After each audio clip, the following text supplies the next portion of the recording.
Good morning, everyone. This is Alfred Cromwell here, speaking to you from the beautiful city of Lynchburg in Lynchburg, Virginia, not Lynchburg, Tennessee, as some people have thought in the past. I am in the state of Virginia.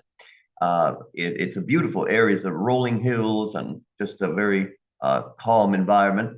I wanted to bring to your attention more good news. This channel is now blessed with over 660 subscribers. And I do have some updates for you, since I know I have been listening to all of my subscribers. I now have better equipment that will start to be used next week. For the most part, for those of you who don't know me, and some of you do know me, I know some of you watching this video have already know what I'm about. I keep myself off grid for the most part, but I'm adaptable enough for math as it is too important a subject to neglect. So I was able to get, now I'm just testing out the equipment, and I'm very excited for that because we'll be able to do more things next week with the videos and with the sound quality and with all those things. I have been listening to many of my subscribers, which have said, get a better camera or, and I do listen to everything you have to say. So thank you for that. And thank you for your patience on that. Because I think, I'm transitioning from being completely off the grid. And, a lot of people of my generation, by the way, and some of you might know this, we didn't grow up, at least, well, I'm speaking personally, I can't speak for everyone, but a lot of us did not grow up in an era where people were the average person was professional at editing things and editing videos and all that. So it's certainly a learning curve, but I'm always very honest and frank with everyone. And I am open to learning new things. And of course, this channel will continue to improve in that regard. We now have, by the way, over 650 subscribers. That's very good news indeed. Please continue to subscribe to the channel because, like I said, more things will be popping up as the year progresses.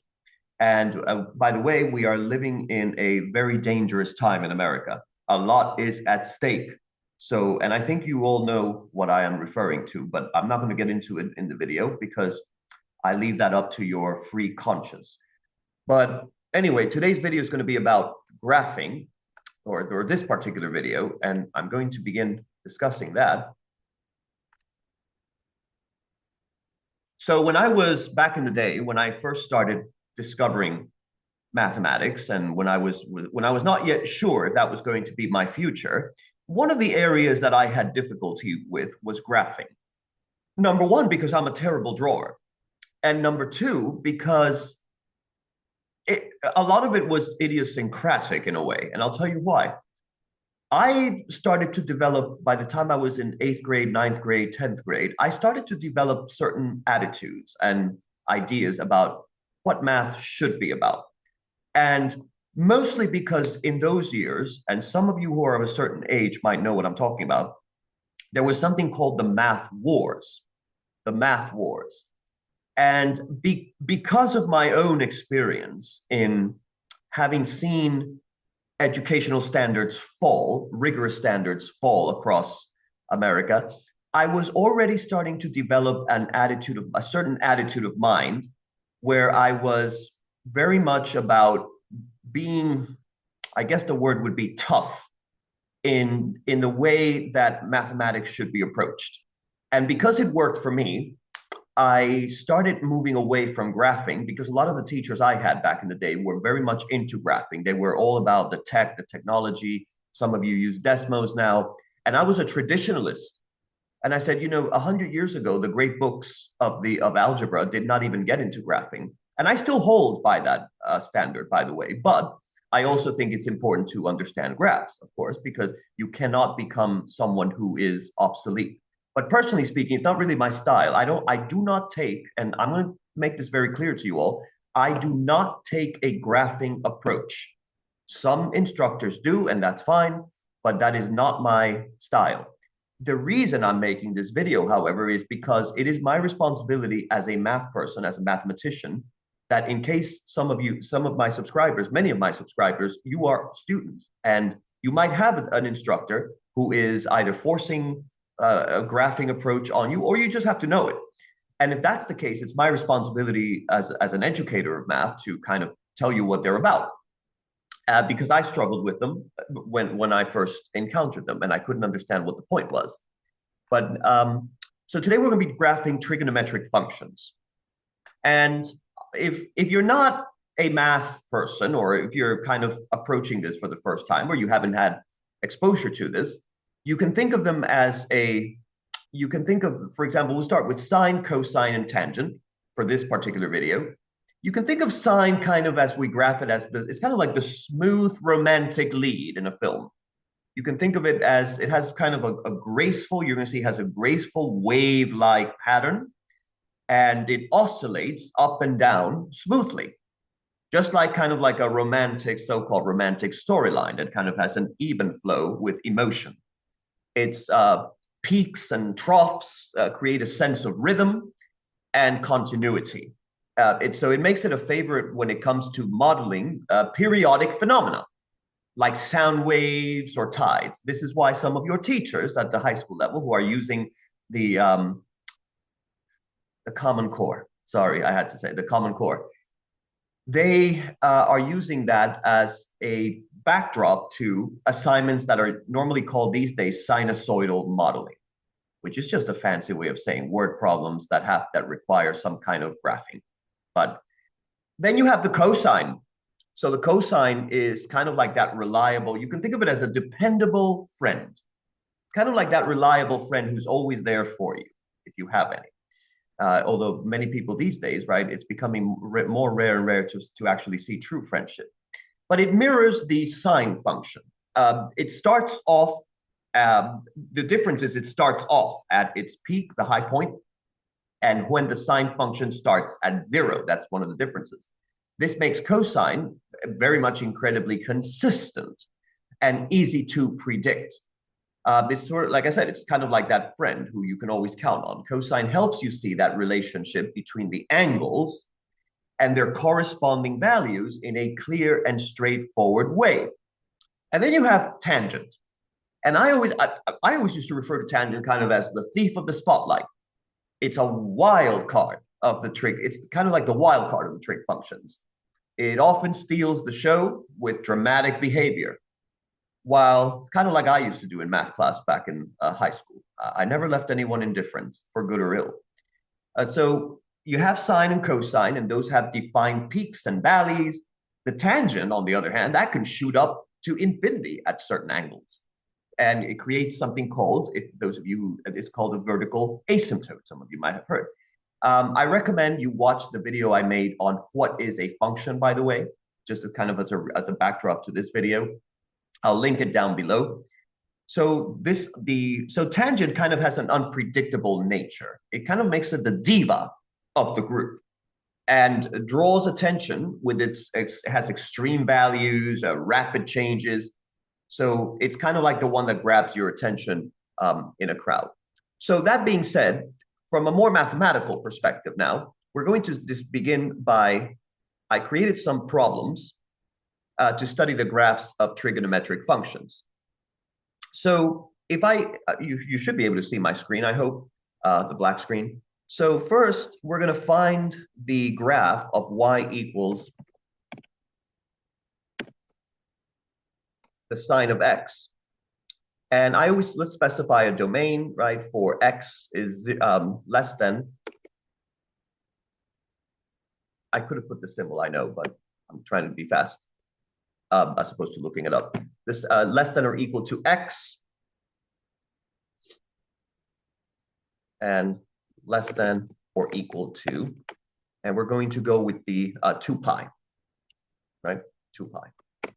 So some of you already know how to graph this, and I was able to use a graphing tool to create the graph, and I'll show you kind of what it looks like. Hopefully you'll see, and then we'll do the table of values as well. So this is using that restriction, we start here. Notice how it starts at the 0, right? And it goes into all the way to 2 pi.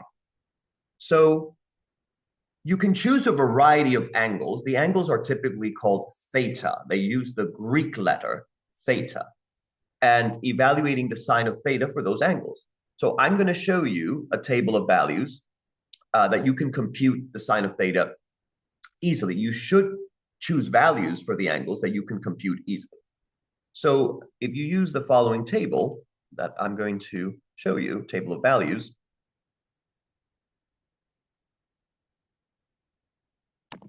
this is the table of values here, right? The sine of zero, the sine of theta when it's zero. You should all know that. Make sure you know your special cases by now, okay?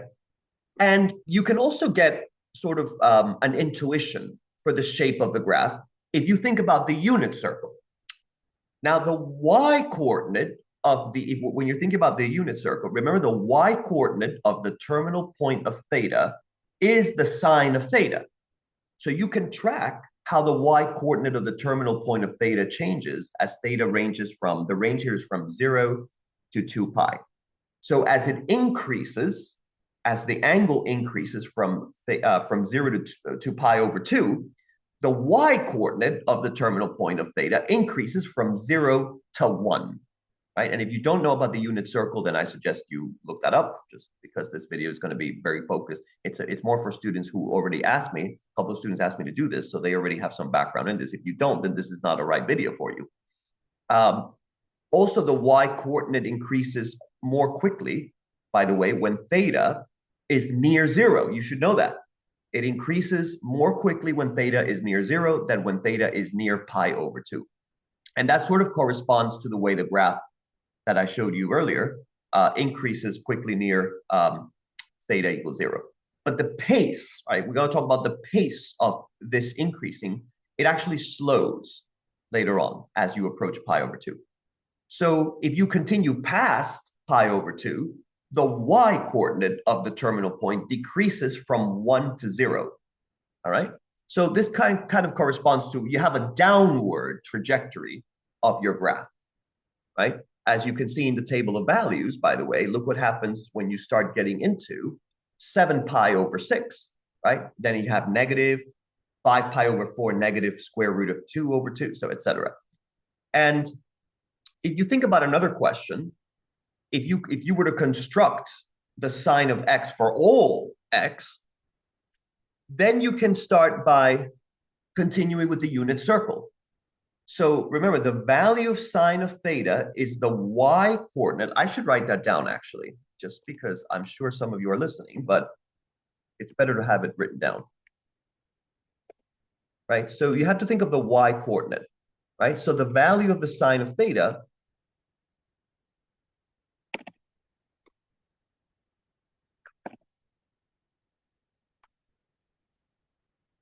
and we could think of it as the y-coordinate of the terminal point of the angle theta.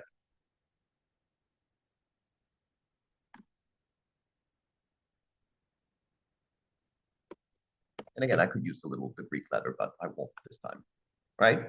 On the unit circle, by the way, this is talking about the unit circle. So the angle has the same terminal point as the angle theta plus 2 pi, and as the angle theta plus 4 pi, and as the angle theta plus 6 pi, and so on and so forth. So in other words, the value, you have to think of the value of the sine of theta stays the same whenever we increase or decrease theta by 2 pi. So that means the vertical coordinate of a point on the graph stays the same each time you increase or decrease theta by 2 pi. So if you look at the, I'm going to show you another graph, by the way, so that you can see this more clearly. Let's see if I can, if my tool works. All right, hopefully my graph shows up. So you can now see here, the graph repeats itself over and over in both directions forever. And it gives us this graph that you should be able to see. And you can replace theta with the sine of theta. And you now have the graph of y equals the sine of x. You also typically remove the 1 and the negative 1 on the, you have the vertical axis here to reduce the clutter, right? I certainly don't want clutter. So you reduce the clutter on the graph, and it would look as follows. I'll show you what that looks like without the clutter.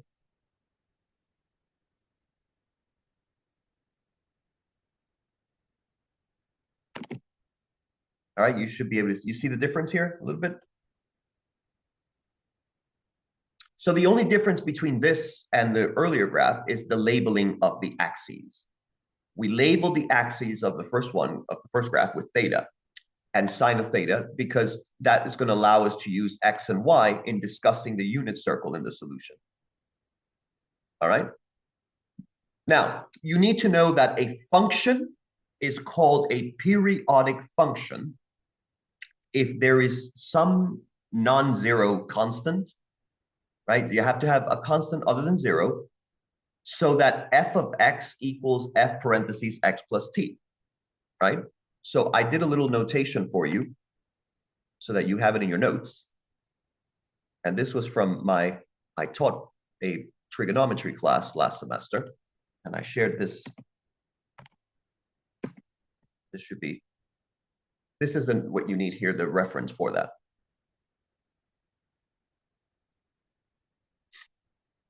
All right, and why is that? We have the sine of x plus 2, or the sine times x plus 2 pi for all values of x. So g of x, the function, would be equal to the sine of x. And that is, for example, a periodic function. The fact that sine of x has this relationship for all x, it tells us that its period is no more than 2 pi. Make sure you see that, right?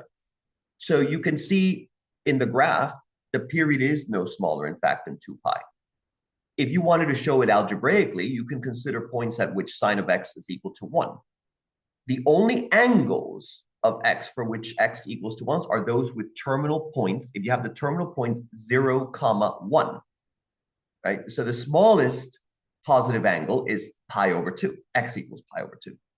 And the next smallest occurs a full revolution around the unit circle later when x is equal to 5 pi over 2. So those two angles for which sine of x equals 1 are 2 pi apart. And there are, of course, there are no angles, by the way. There are no angles between x pi over 2 and 5 pi over 2, right? Because sine of x is equal to 1. So the period of sine of x cannot be less than 2 pi. I hope this is clear. Let me know in the comment section if it's not, and I can always clarify in the comments when you have questions. So we have this relationship here, and we also know that now that there's no positive value of t that is smaller than t equals 2 pi, right? So a function is called periodic with a period of t. We sometimes refer to any interval of length t as a period of the function. That's really what it's called, the period. So if you had something like, well, we'll do it later when we do the modeling. All right, so that's for sine. What about the cosine? Let's look at the graph of cosine of x. And also, let's think about what is the period of cosine of x, right? Well, again, just as you were looking earlier with the sine of x, with the graph of the sine of x, you can consider once again the unit circle. And you can use the unit circle to develop the graph of y equals cosine of x. Before, so again, just like we did before, we can use the cosine, use theta as the angle, and to avoid confusion, as we refer to the unit circle, right? So a unit circle, if we use the relationship from earlier, we're going to have the cosine of theta, and that's going to be equal to the cosine parentheses, and you could draw the letter, I know. Have the cosine of theta plus 2 pi.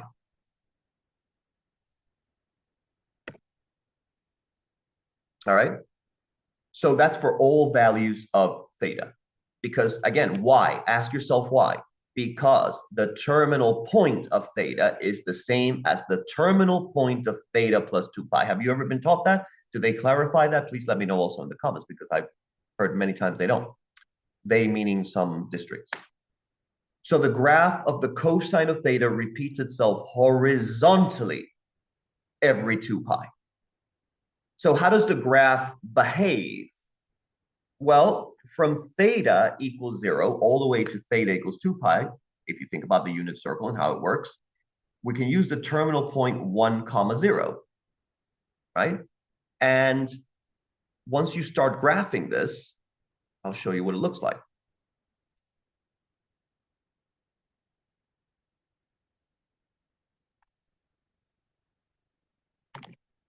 Okay, so the horizontal axis here, you notice that when theta increases past, look what happens past pi over 2.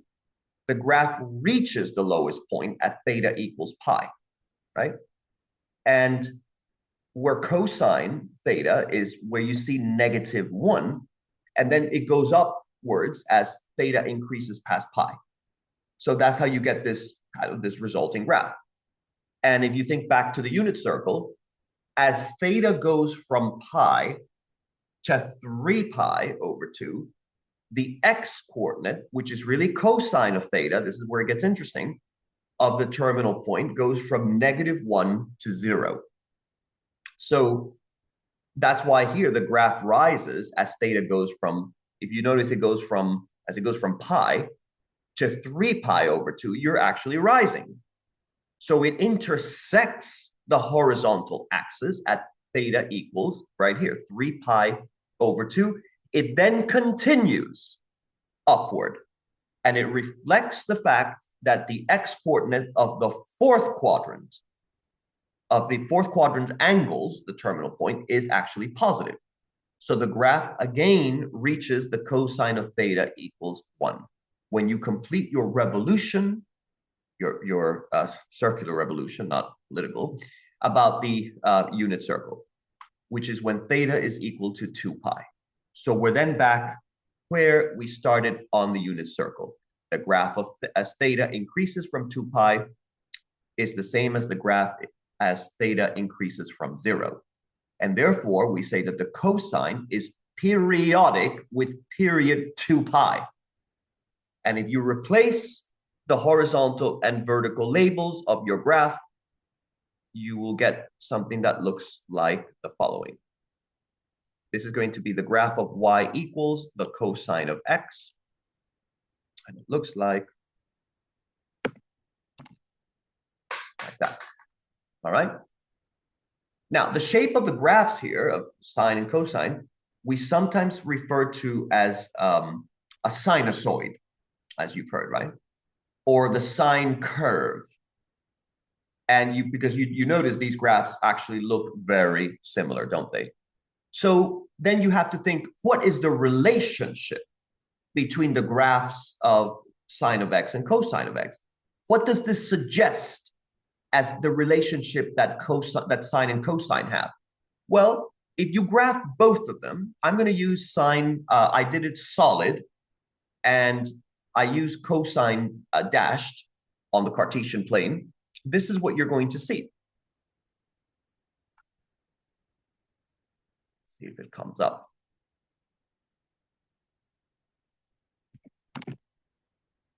All right, you see it here, hopefully. So you notice that when you do cosine of x, you have a leftward shift of the graph of y equals the sine of x.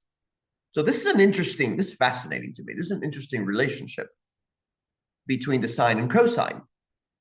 Because if you let f of x equal the sine of x, right? You remember from functions, perhaps, when you shift the graph of a function leftward by, let's say, pi over 2, you actually get a graph of the x value plus pi over 2. So you can see here that the shift here is producing y equals the cosine of x. So it would appear to me that if you think about graphing, right, x plus pi over 2 equals the cosine of x for all values of x. So what does that remind you of? Doesn't it remind you of a trigonometric, or a new, I should say, trigonometric identity? Well, this is what I had in mind for you. And you should all have this in your notes somewhere, which is as follows. Right? I was able to put it in the symbol here so that it's clearer. So how do you prove this identity? That's I can do that in another video, but you should always be proving things. And we can also prove many more identities later on. Right? Now, the graph of y equals the sine of x is what we say symmetric about the origin, right? What does that mean, symmetric? It means that if the graph is rotated 180 degrees about the origin, the result is the same as the original graph. So what does that tell you then about the relationship between sine of x and sine of negative x? Well, if you think about it, right, I'm going to show you another graph.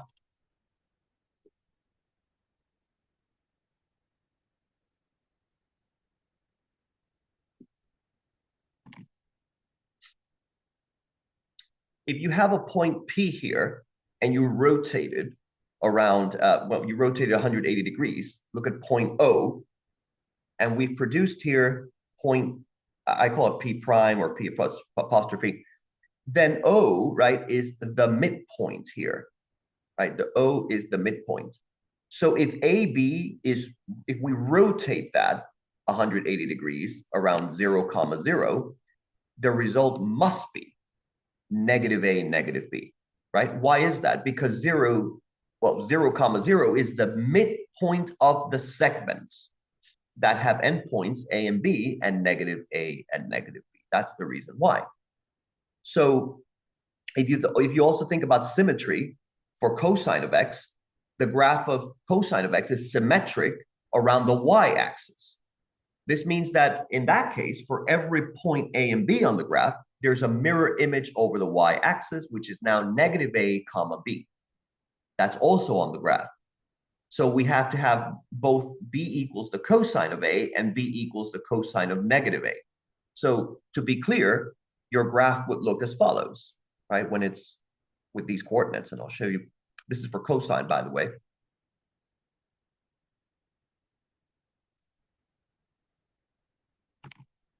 You see here, right? What happened? Okay, and we say that this is called an even function, by the way, because the cosine of negative x is actually equal to the cosine of x for all of values of x. So that makes cosine an even function. And again, you can prove those relationships by using the unit circle. So another important identity for you, or relationship, I should say, and I put this in the notes as well. See if it pops up.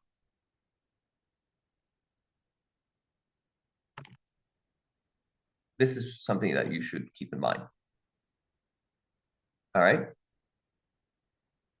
Now, what about the tangent?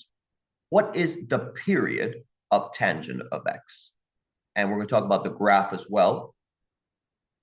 If you think about the period of sine of x, well, the period of sine of x is 2 pi. And the period of cosine of x, we said, was also 2 pi. So you might guess, right, if because sine of x and cosine of x have a 2 pi, that the period of tangent of x has to be 2 pi, right?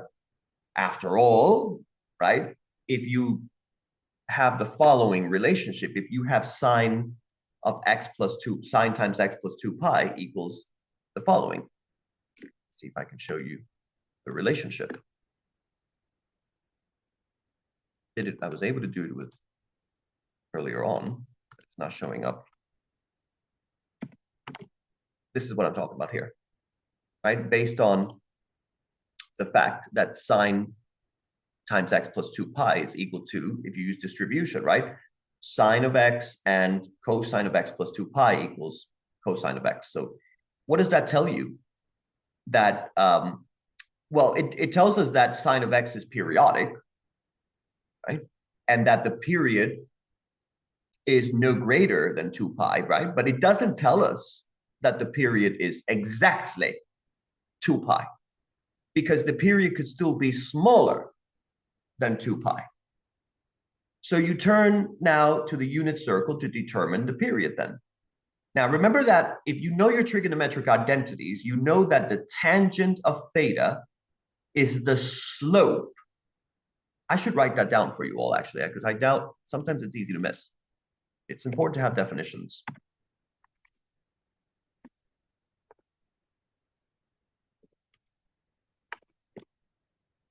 We can define this as the slope of the line through the origin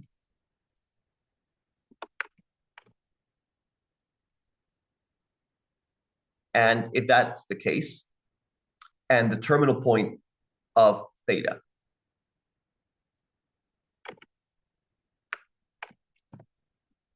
All right. So as theta ranges from 0 to pi over 2, the slope starts at 0 and it increases without bound. Didn't I tell you in my intro?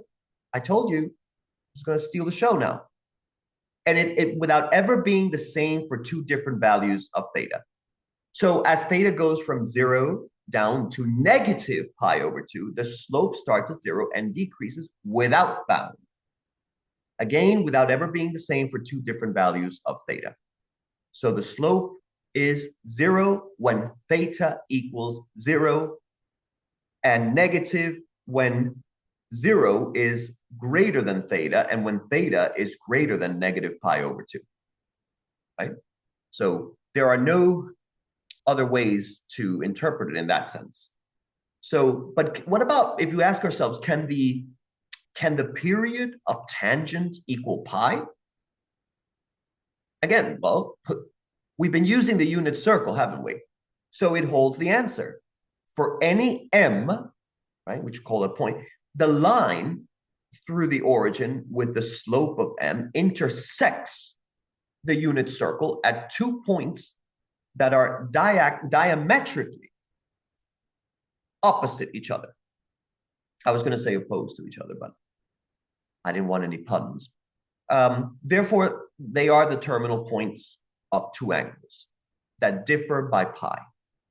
And because the same line through the origin passes through both terminal points, the tangents of these two angles are the same. Therefore, you have something like the tangent of theta plus pi equals tangent of theta. Right, so I'll put that down in the notes as well.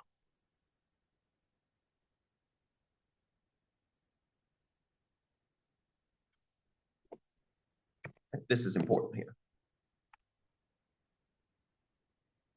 So the period of tangent is pi. Right? Now, we did all this hard work. Now, since we're saying that tangent of x has a period pi, you can graph it for, you would be able to graph it for a single period. And then just copy it over and over to get the graph of tangent of x. So if you can choose to graph it first for negative pi over 2, make it less than x though. And I did a little graph here, kind of so you have an idea. But the tangent looks sort of like, hopefully it came out nicely. Like I said, I'm new with the technology, so I'm not always, but I think I got the hang of it. All right, this is the tangent here, the tangent graph. So notice that the graph does not intersect the line when x is equal to pi over 2. Why? Because tangent of x is not defined when x equals pi over 2. But the graph does approach the line. It doesn't ever reach it, but it does approach it. So this is why we call the line when x is equal to pi over 2. If you know functions, and you should know if you're watching this video, it's called an asymptote. It's called the asymptote of the graph in this case. Also, if you move over to the other side of the origin, you can follow the same reasoning. Because if you build the graph as x goes from 0, as it goes towards negative pi over 2 here, the tangent is decreasing without bound. And as x goes from 0 to negative pi over 2, the graph starts at 0, 0, and it goes downward forever and ever and ever as x approaches negative pi over 2. So the portion, additionally, in addition to all this, the portion of the graph is the 180-degree rotation about the origin that we talked about, right? And because of the relationship I showed you earlier. So we say that tangent of x, by the way, is also an odd function. And that means that the graph is, its graph is symmetric around the origin. Just as x is equal to pi over 2 is the asymptote of the graph, so is x equals negative pi over 2. And we should also know that the graph repeats in intervals of pi. So that means that the asymptotes repeat in intervals of pi. So you can already see, right, that if when pi over 2 is the asymptote, so that means that you have other asymptotes. 3 pi over 2, 5 pi over 2, 7 pi over 2 as well. Right? And also negative pi over 2, negative 3 pi over 2, negative 5 pi over 2. And you can express those all at once. You can literally, if you have all those situations, you don't have to write them all out. I've always said in mathematicians were sort of lazy, not in the negative sense of the way, but if you want to simplify, you could just say whatever number you have, n times pi over 2 for all odd integers. They're all odd integers, though, of n. And that means that when cosine of x equals 0, right? If you notice that these values correspond to the values of x, for when cosine of x equals 0, that means tangent of x is not defined.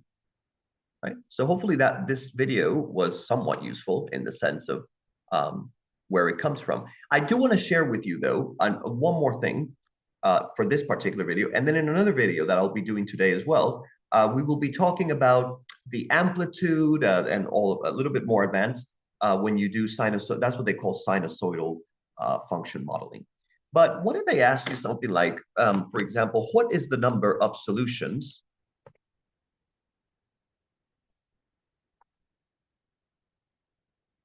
and let's say we had x over 100 equals the sine of x.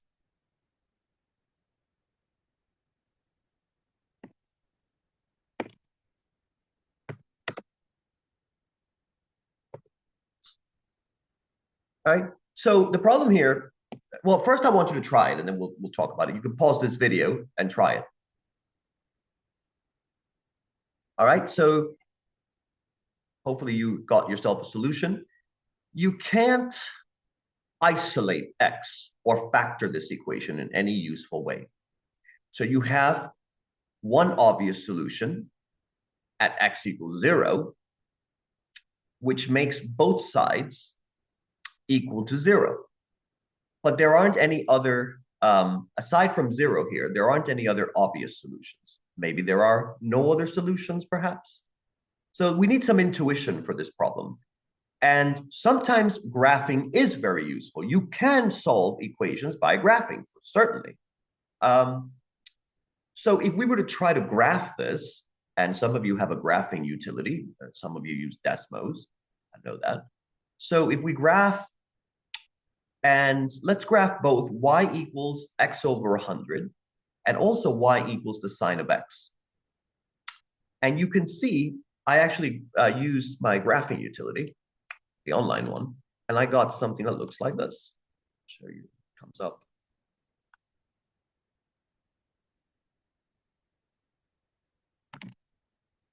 Okay, hopefully you can see it.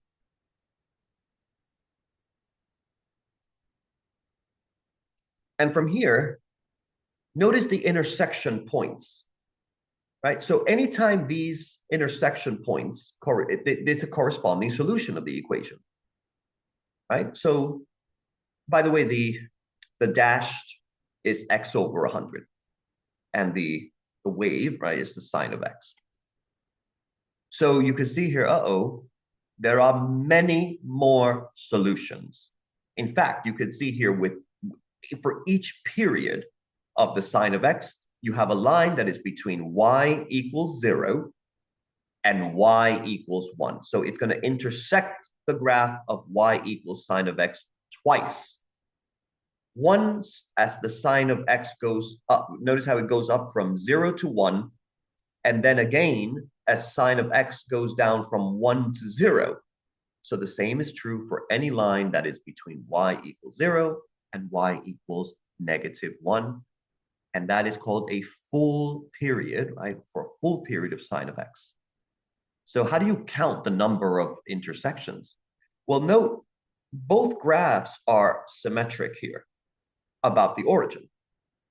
So counting the intersections on the right of the y-axis gives you the number of intersections. And on the left side, it gives you the number of intersections on the left side as well. So you also have to remember the origin and add that in the end. right? Always be on the lookout for special cases. 0 is a common special case. If you count the intersections, by the way, you note that it goes from 0 to 2 pi, that's the period, and that only has one intersection with the line. So you have the line is y equals x over 100. After that, each period of 2 pi has 2 intersections. So you can see that the dashed line intersects the sine curve just past x equals 2 pi and just before x equals 3 pi. So that means the line, the x over 100, will exceed y equals 1. When will that happen? Only when x is greater than 100. After that, the line will not intersect the graph of the sine of x any longer. Right? It will not intersect the y equals sine of x anymore. So we just have to count the number of periods of up to x equals 100. And how do you do that? Well, to count the number of periods up to x equals 100, you notice that if you do 30 times pi, right? If pi is 3.14, well, there's more, but usually people use 3.14 for arithmetic purposes, you're going to get around 94 point something, right?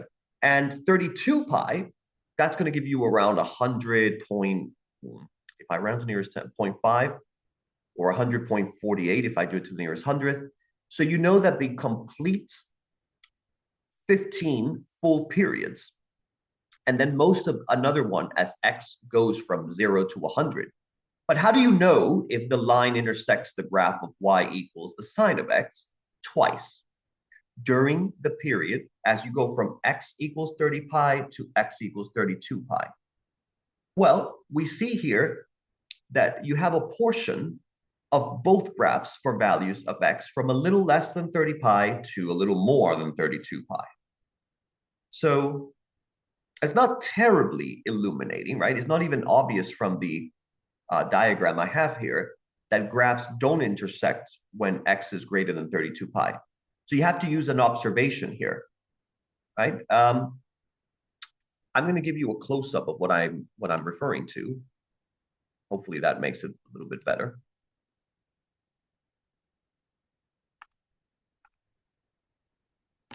This is what I'm talking about, okay? So perhaps you can come up with a similar argument to see that the graphs intersect twice. So you can consider here the period. The line meets, where in the period does the line meet the sine curve? So the sine curve here is above the x-axis in the first half of each period. Right? When you go from 0 to x equals pi, basically. And also from x equals 2 pi to x equals 3 pi. So it is above the x-axis when you go from 30 to 31, approximately. And then the line is above the x-axis when x is greater than 0. Both of the intersections are on that interval. Right? Now you see, there's also one subtle point we should make that we've kind of overlooked. But yes, if the graph of a line intersects the period of sine of x, when it goes from 30 to 32 pi, it also does so between 30 pi and 31 pi. But we haven't really shown that it's impossible for the line to be tangent to the graph of y equals the sine of x. So there's only one intersection point rather than two. So how can we think about that there are at least two intersection points? Well, you can use 30.5, right? 30.5 pi rather. And if you divide it by 100, it's going to give you a decimal that it's going to be less than 1. And since 30 pi it equals the same as sine of 31 pi, which is the same as 0, you see that it's the line x over 100 is above the graph of y equals the sine of x. When does that happen? When x is equal to 30 pi. And below it when x is equal to 30.5 pi, right? And above when it's equal to 31 pi. So the line intersects the graph of y equals the sine of x at more than 1 point for that range. right? Now you're ready to count all the intersections, right? So you have the line intersects the sine curve, right? If you look on the right, you're going to see, let me see if I can bring it up again. Oh yeah, we can still see it. So basically the line here intersects the sine curve one time in the first period and two times in each of the next 15 periods, right? So we have a total of how many intersections? 1 plus 2 times 15. That gives you 30. Well, 2 times 15 is 30. 30 plus 1 is 31. So that gives you 31 intersections. Both graphs are symmetric about the origin, as we said. So they intersect 31 times to the left of the y-axis as well. If we add in this intersection, you have 31 plus 31, which gives you 62, 62 plus the 1, 63 intersections. So there are actually 63 solutions to the equation x over 100 equals the sine of x. So graphs can sometimes, like in a case like this, definitely provide intuition for problems that involve the trig functions. Hopefully this was informative and deep enough for you. There was a lot more to say. In the next video, I didn't want to make the video too long. It actually ended up being longer than I wanted to, but I get into it. We're going to be talking about, you need to know how to do transformations of trig functions in order for you to be able to do sinusoidal functions. So that's going to be my next video, which will be produced later, later today, probably. All right, thank you for watching. If this was useful, please continue to assist me and subscribe to this channel so that I can continue to grow it and I can continue to provide content for you. It is one of my passions, as I said, and I do it because I believe, as I said in other videos, that students are suffering quite a disservice in many schools. You are being neglected, and there's a lot of people who call themselves educators, but they really don't care about you. They put themselves first. And an educator should always put your students first. They have to make, I would like to, if I had a prayer for today, given that it's Sunday, I would pray for a lot more instructors to have to make more sacrifices for their students. If you're not sacrificing enough for your students, you're not doing enough at all, and you're a disservice to education. Thank you for watching, and please subscribe. I'll see you in my next video. Thank you.